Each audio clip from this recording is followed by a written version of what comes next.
Hello viewers, আসসালামু আলাইকুম ওয়া রাহমাতুল্লাহি ওয়া বারাকাতুহু। কেমন আছেন সবাই? আশা করি সবাই ভালো আছেন। সবাইকে ভিকেল স্টোরিতে স্বাগতম আজকের ভিডিওটি দেখার জন্য। মহাখালীর রাজত্ব আবারও কি ফিরে এলো একতার কাছে?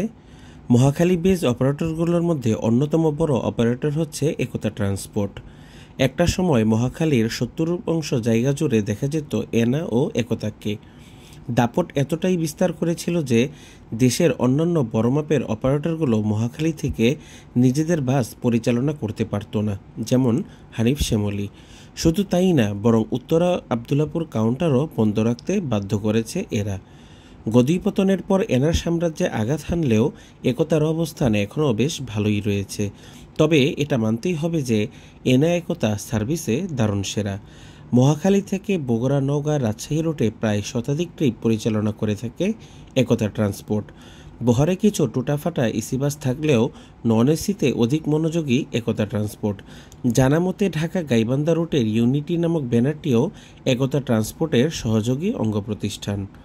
দিন শেষে যাত্রীর কাছে প্রিয় ব্যানার ওইগুলোই যারা সার্ভিস দিয়ে যাত্রীদের মন জয় করতে পেরেছে। তাদের অন্যতম হলো একতা ট্রান্সপোর্ট। বাকি অন্যান্য বিষয়ে যাত্রীরা সাধারণত ভ্রুক্ষেপ করেন না। সরকার পতনের পূর্বে এনা ট্রান্সপোর্টের বাসই সবচেয়ে বেশি দেখা যেত মহাখালীতে। তবে বর্তমানে চিত্র ভিন্ন।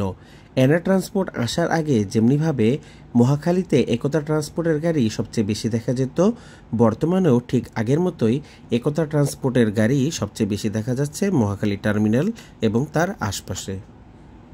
আজকের মতো ভিডিও এতটুকুই। সবাই ভালো থাকুন। আল্লাহ হাফিজ। আসসালামু আলাইকুম ওয়া রাহমাতুল্লাহি ওয়া বারাকাতুহু।